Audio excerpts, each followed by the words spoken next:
Olá, jovens, tudo bem com vocês? Eu espero que vocês estejam bem, né? E vocês devem estar se perguntando por que a professora está no escuro e devem estar falando assim, nossa, a professora não pagou a conta de luz. E não tem absolutamente nada a ver com isso, essa escuridão. Ela é apenas um pequeno excerto para vocês entenderem o que será a nossa aula de hoje. E a nossa aula de hoje tem tudo a ver com esse movimento que aconteceu na Europa e tem a ver com luzes.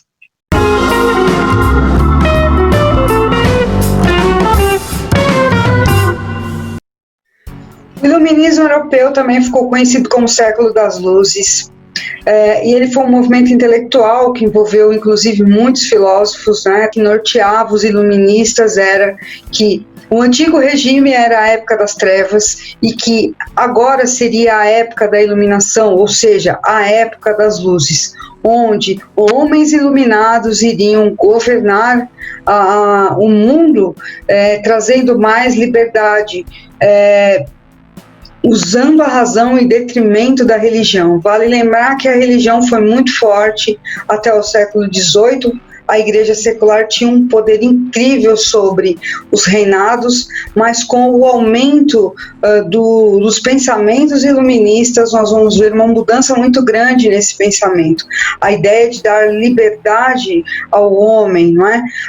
Inclusive, se nós olharmos o vídeo anterior da Revolução Inglesa de 1640, nós vamos ver que teve uma influência muito grande o pensamento iluminista, não é? A liberdade em detrimento das regras impostas pelo um governo, pelo um regime autoritário, não é? O regime absoluto do rei, aquela coisa de não haver uma monarquia constitucional que ditasse as regras e leis que regessem o Estado.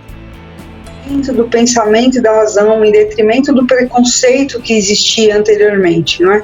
Nós tínhamos uma hierofania, aquela coisa de você pegar os fenômenos naturais e associá-lo às questões do Estado ou às questões até das pessoas.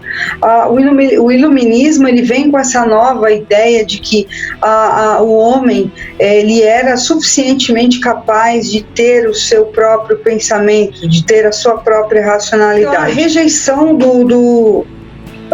da política medieval, do mercantilismo, era muito colocada em pauta, ou seja, não teria que haver todos aqueles preceitos que regiam as relações comerciais entre a metrópole e a colônia. Deveria ser uma coisa mais aberta, mais libertária, liberal, o liberalismo econômico, ou seja, o Estado não controla a economia se autorregula, é como se nós colocássemos uma carroça cheia de melancias e ao momento que as melancias fossem se debatendo dentro da carroça, elas iam se autorregulando. Essa ideia vai permear mais ou menos até o início do século XX, quando vai surgir uma nova ideia, uma ideia neoliberal, que o Estado sim teria que intervir na economia e, de contraproposta, ser diminuto, ou seja, ser pequeno.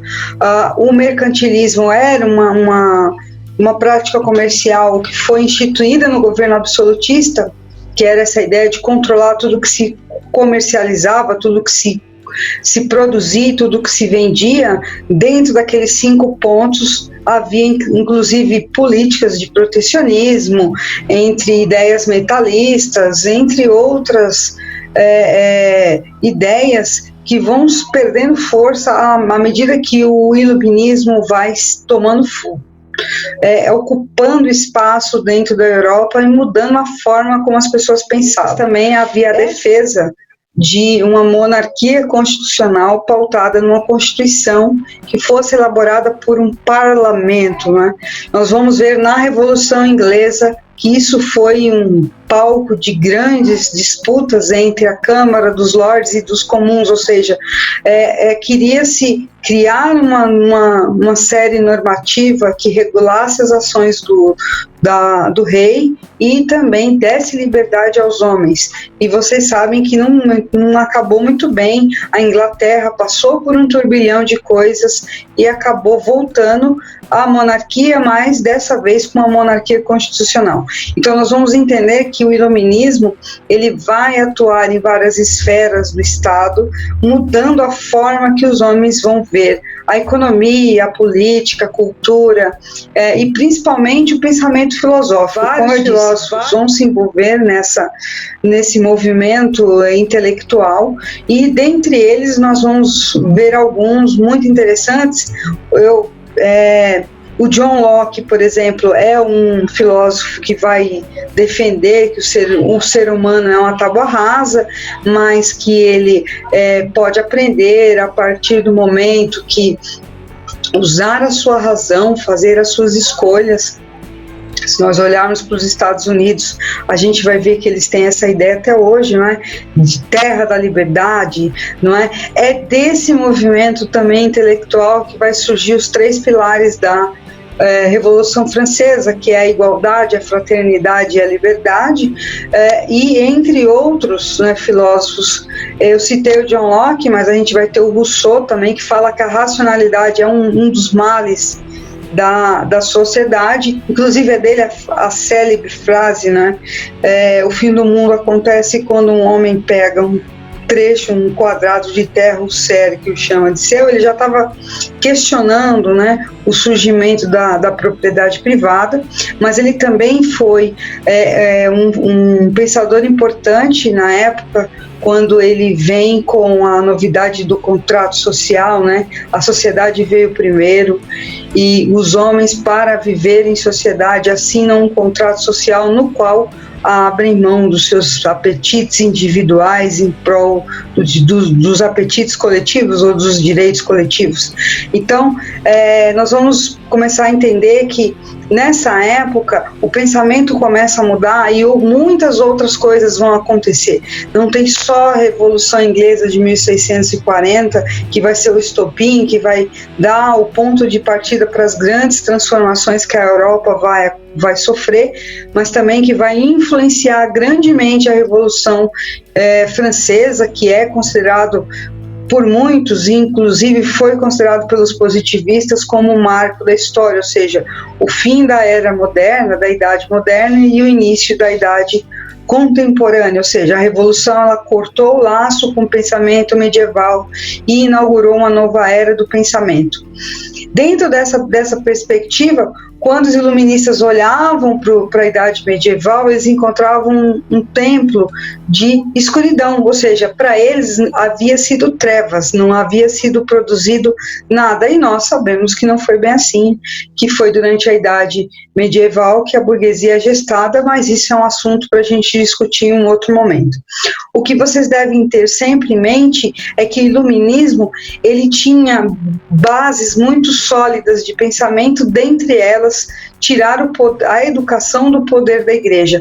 Foi nesse momento, inclusive, que nós tivemos no Brasil o Marquês de Pombal, que vai mudar a regra na educação. Ele vai tirar o domínio da escola da mão dos jesuítas. O interessante de a gente discutir o iluminismo é porque ele trouxe as ideias que nós temos hoje, né? Nós tivemos vários reis que foram por esse lado do iluminismo, né, que ele dizia que ele era um ser iluminado por Deus, mas ele também podia usar a razão para tomar as suas decisões. E no Brasil, e a gente já tinha começado a falar de Brasil e eu vou continuar, todos os filósofos, alguns filósofos iluministas acabam sendo proibidos no Brasil, porque as ideias eram muito revolucionárias para a época. Imagine uma pessoa que pega e lê liberdade, fraternidade, igualdade e tal, nossa, o cara fica esbaforido de emoção, e aí não ia dar certo, né? Porque aqui o governo era meio absoluto, ele tinha aquela ideia ainda de controle, havia ainda aquela política mercantilista, então começa-se a proibir a circulação desses escritos, só que o pessoal trazia, né, escamoteado nas malas, né? Era um contrabando de intelectualidade sensacional, que fez inclusive alguns movimentos acontecerem, que vocês vão ver talvez mais para frente. Isso, claro, se vocês tiverem curiosidade.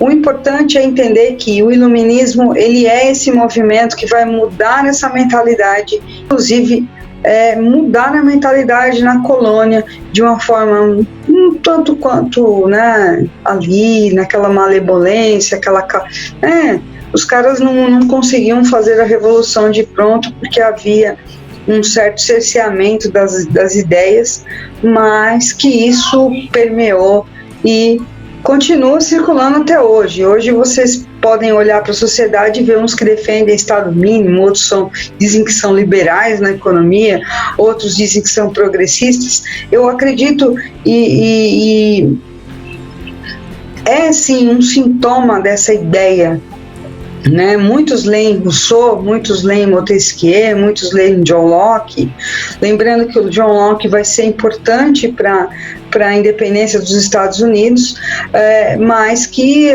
vai influenciar muito também a Europa com as ideias deles, tá bom? Eu espero que vocês tenham gostado dessa singela explicação e que entendam que nós somos herdeiros dessa história de várias maneiras, principalmente na nossa identidade coletiva. Quem gostou, deixa like. Quem quiser que eu aprofunde o assunto, deixe nos comentários. Eu espero que vocês fiquem bem. E a tia foi.